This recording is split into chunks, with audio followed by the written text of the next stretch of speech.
Well, thank you for being here again. I invite you now to take some deeper breaths. Tune into your heartbeat, the gift of being able to be here together. Thanks be to God. And thank you, Alex and John.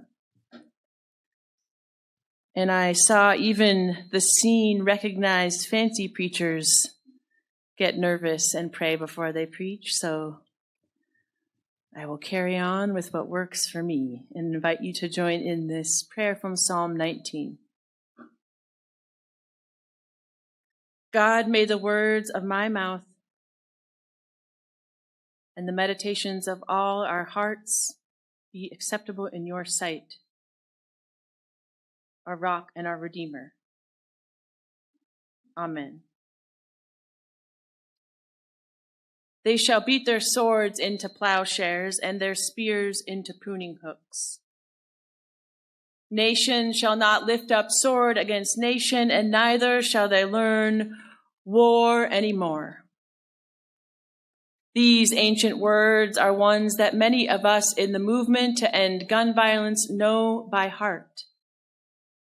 And they have guided our efforts here as a church as well. These words are not just an expression of what could be, a hope for a world where humans can get more creative and find new ways to solve disagreements. But also these words are a how-to, an instruction manual for peace.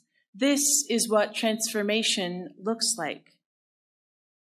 And I mean that metaphorically, and I mean it literally. I will never forget what it smells like when part of a gun barrel is put to the chop saw. I will never forget the first time I smelled it on the sidewalk out front of this building on that Saturday afternoon in June of 2021.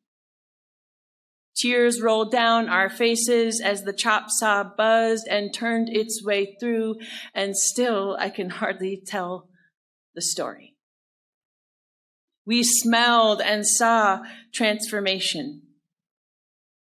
Kathy, Jackie, and I spent many days, what felt like weeks at some point, in Indianapolis Convention Center in downtown last week for the 34th General Synod of the United Church of Christ. We gathered with over 700 delegates and friends in downtown for worship, for education, for keynotes, for commemorations.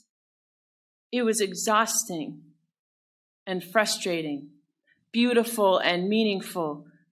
We were there to bring a resolution asking each and every setting of the United Church of Christ to do something to help end gun violence. Whether it is giving away gun safes and gun locks, teaching gun safety, or whether it is finding partners to host events to safely surrender unwanted firearms. And this resolution passed with a larger margin than any resolution that was presented to the body.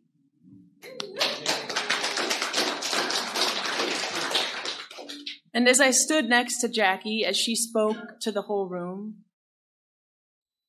there's like a ringing, or is it in my head? This day is giving us all patience, right? As I stood next to Jackie in the huge auditorium there, it was clear what happens when we are driven by love. What happens when we are not stopped by fear, not limited by obstacles, not torn down by the naysayers. It's what happens when we are driven by love. When our church chose to respond to that massacre in our grocery store by doing something instead of nothing, we are having the chance to experience transformation. Living it right now. We are living proof what happens when we are driven by love. When we choose faith over fear. What a gift to get to be alive for part of this change, the growing movement, and that's because of you all. It would have been easier to do nothing. Are you with me? It would have been easier to agree with all the reasons why it wouldn't work. Are you with me? It would have been so much easier to listen to how little good it would do. Are you with me? But do you know what I've learned about movements? About transformation? When you are driven by love, you do something anyway. Not because you know where it will end up, but because something must be done. And it's not about doing it perfectly. It's about doing it. Every event that happened after ours is better and was better. And you know what? I'm not ashamed of that. I am proud of that. We went first. Thanks be to God they learned from us and are doing it better. That's because we were brave. And we were willing to say yes even before we knew what that meant. It's not about knowing how. It's about finding others who do. It's not about being sure. It's about being faithful. Are you with me? It's being able to handle the heat and not melt. It's being willing to go where we haven't gone before, but not crack.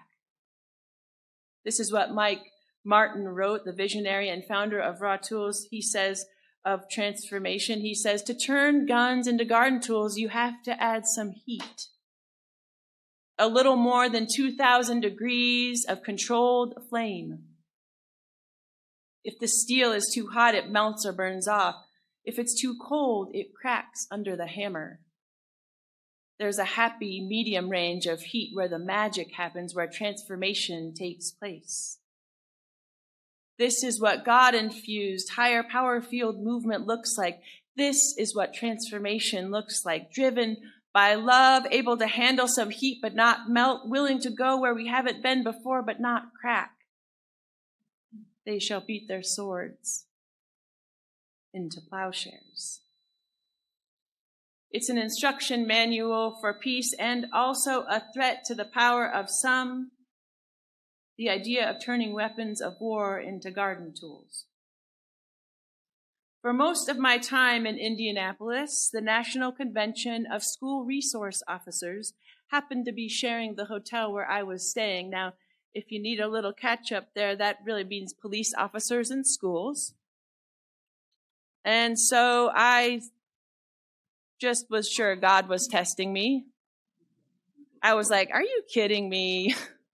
We're here to talk about chopping up guns, and I am surrounded by armed cops. Oh, and by the way, in Indiana, as of last year, anyone can have a gun without a permit, and anyone can even conceal carry without a permit. And there were multiple shootings while we were there, so it was just a fascinating collision of paradigms. And by the third night, I was feeling courage. It also helped that I was sitting at the bar and 2 sips into a Manhattan when 2 tall men chose the bar stools to my right. One of them wore a hat with a Blue Lives Matter flag, and I could tell he didn't want to connect. I was the wrong kind. But the guy he was with was curious and started to ask about the pride flag pin on my jean jacket. I asked them what they thought about the school resource officer in Parkland not entering the building and the recent verdict in the trial. We found common ground, and here's a lesson. If you need to connect with anybody and everybody in America right now, here's the common ground: anger at Congress. We were like right there. Yup, we all agreed. Oh, most of them care about just getting reelected, and on we went. And I also realized that it was highly unlikely that I would ever see these 2 again, so I decided to have a bit of boldness. And then we got to guns. One of them began to tell me how much he loves his assault rifles.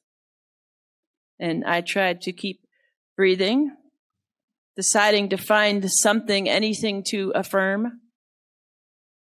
There it was. I said that I thought he was probably a responsible gun owner as a member of law enforcement. And in my head, I'm like, please, God, let that be true.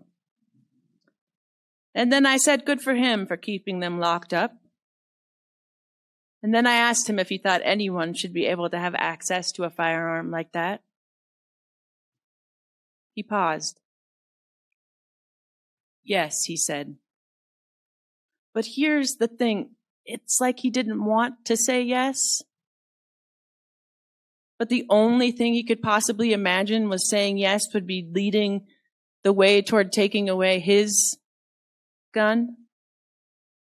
I mentioned that in most communities, there isn't a place to get rid of unwanted firearms.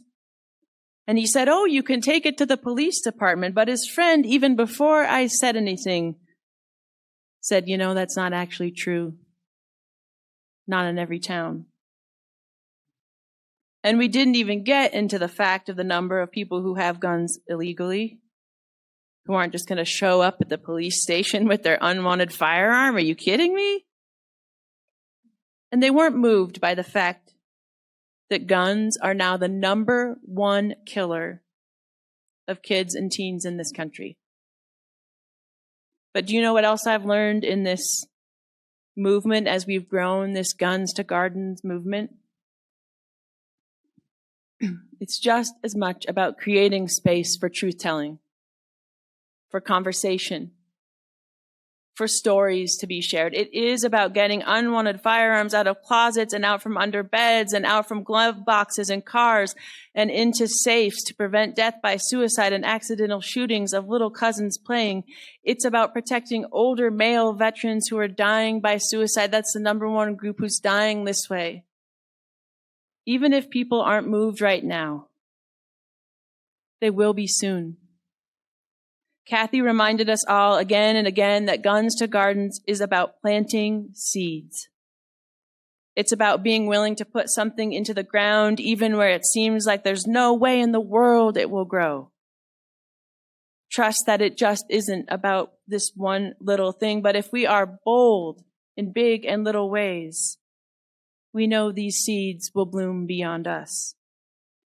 This ministry is about supporting one another and others in the work of being willing to be driven by love, not stopped by fear, not limited by all the obstacles.